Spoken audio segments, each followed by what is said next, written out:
tujuan kamu apa aja? Saya beli. Sekarang gini, tujuan kamu apa? Apakah kamu ingin berdamai dengan keadaan atau kamu sebenarnya punya rencana untuk meninggalkan suamimu? Jika kamu punya rencana untuk meninggalkan suamimu, hancurkan rumah itu. Ben podo ajuri kabeh, termasuk sak anak-anakmu, termasuk sak dirimu. Artinya adalah kamu itu seperti ular yang menggelugeti gergaji. Nggak ada yang menyakitimu, kamu sendiri yang menyakiti dirimu. Akhirnya kamu tewas sendiri.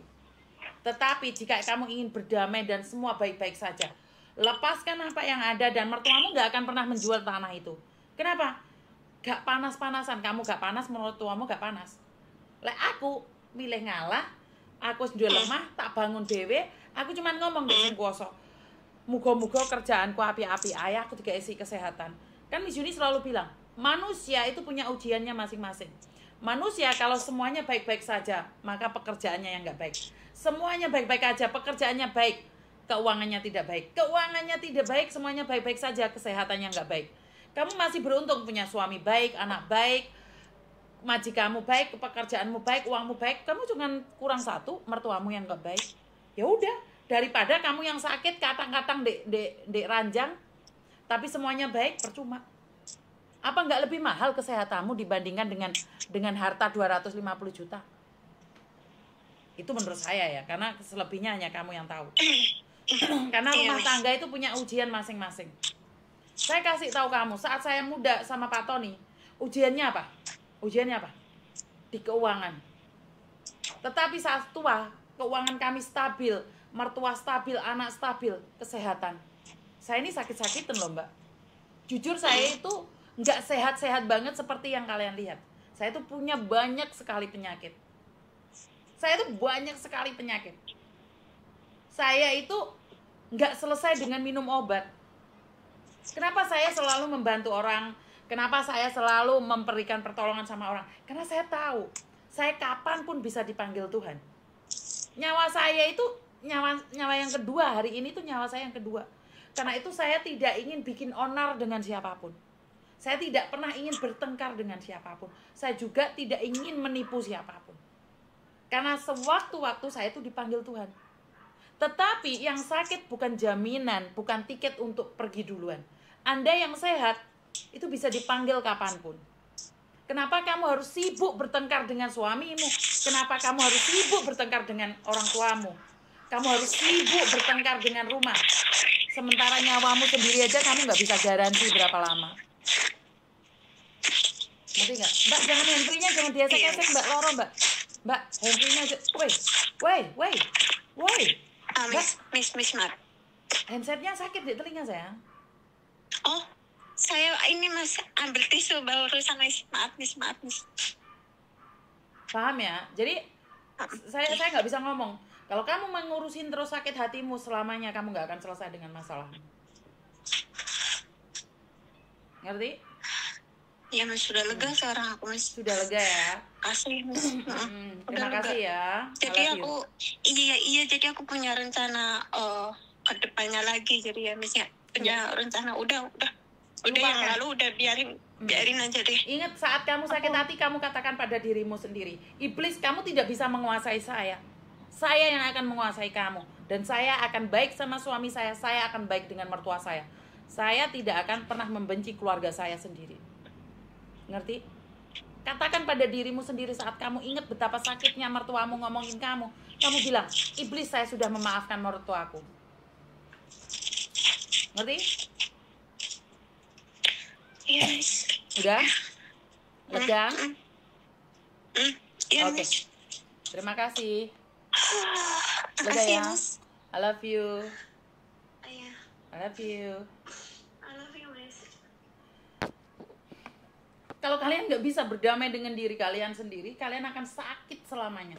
Kalian akan pedih semuanya. Kalian akan benci orang-orang di sekitar kalian. Oh, terima kasih saweranya, ada seperca harapan. Terima kasih. Karena ini nyata, teman-teman. Saya masih sehat, saya masih muda. Kalian kenal saya hari ini. Saya tuh sudah nggak punya taring, sudah nggak punya racun, sudah nggak punya tanduk. Jika kalian mengenali saya waktu muda, saya tuh jahat banget. Saya tuh agent terjahat di Hong Kong. Saya itu jahat banget loh. Jika kalian kenal saya zaman dahulu, tak jungkelno kalian.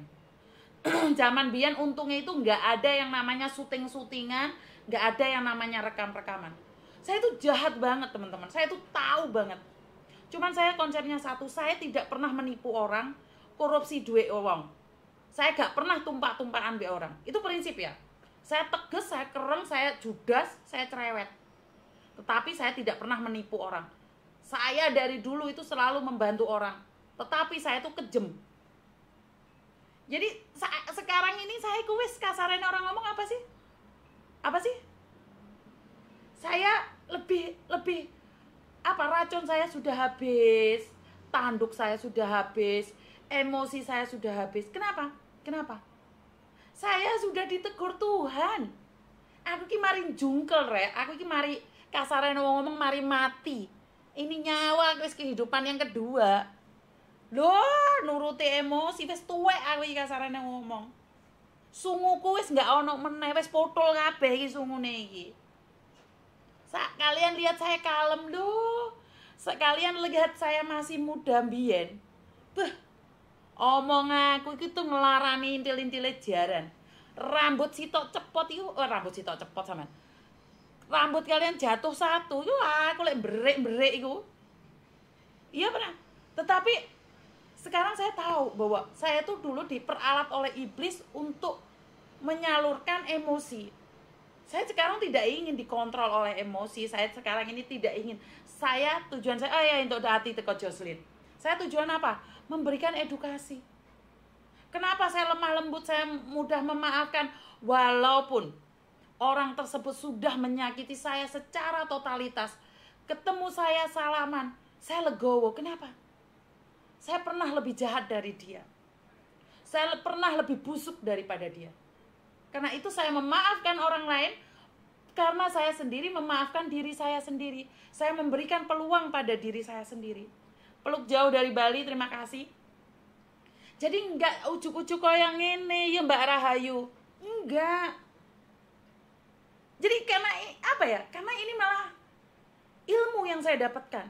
Enggak ada untungnya orang jahat, enggak ada untungnya orang nipu, enggak ada untungnya orang nyerap donasi. Kenapa? Saya cerita satu teman-teman. Kenapa saya takut banget dengan uang donasi itu, kenapa sih?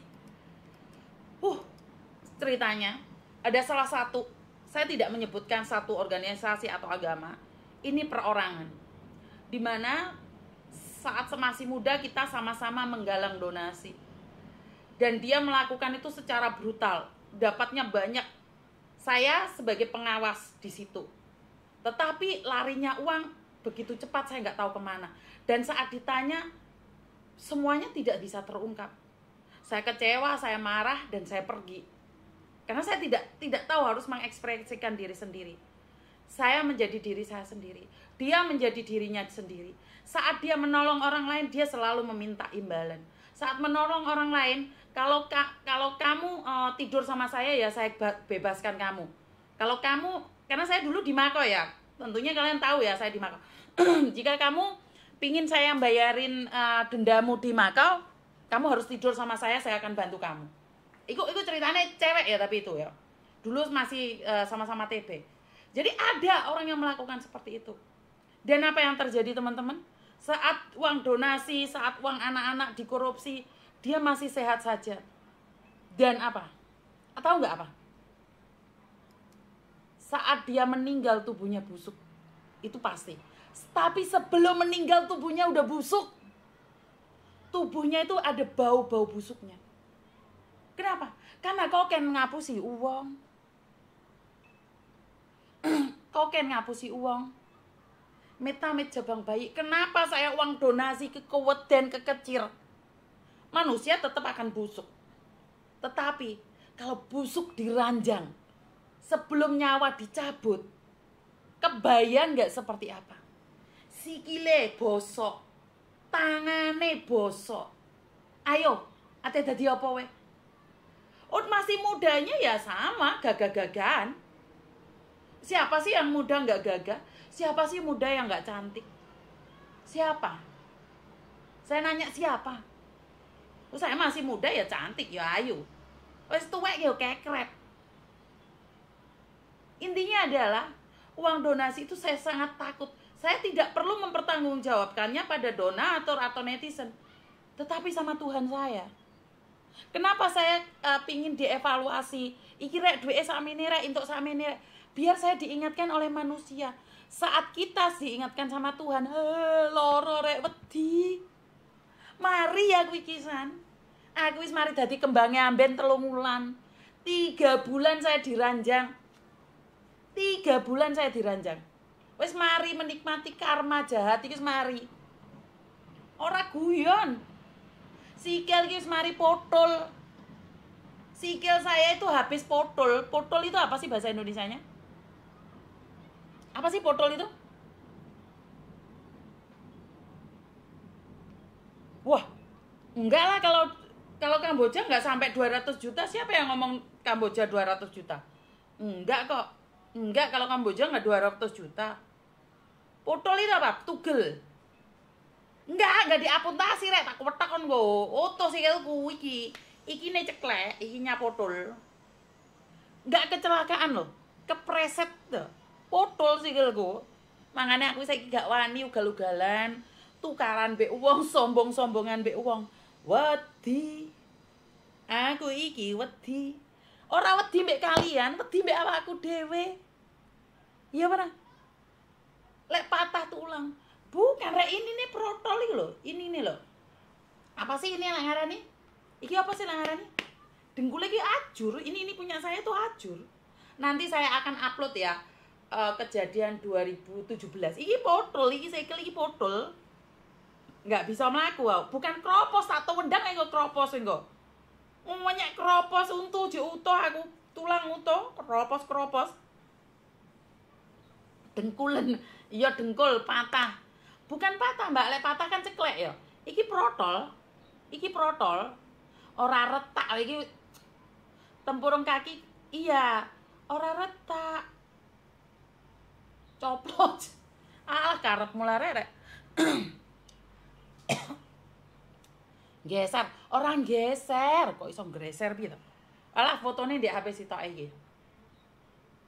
Karena itu karma. Nomor 1 kuwi kena karma kuwi. Nomor 2 aku kena kanker. Piye? Tegurane sing nggih kuwasa iki langsung jleput aku saiki mangan iki rada wedi.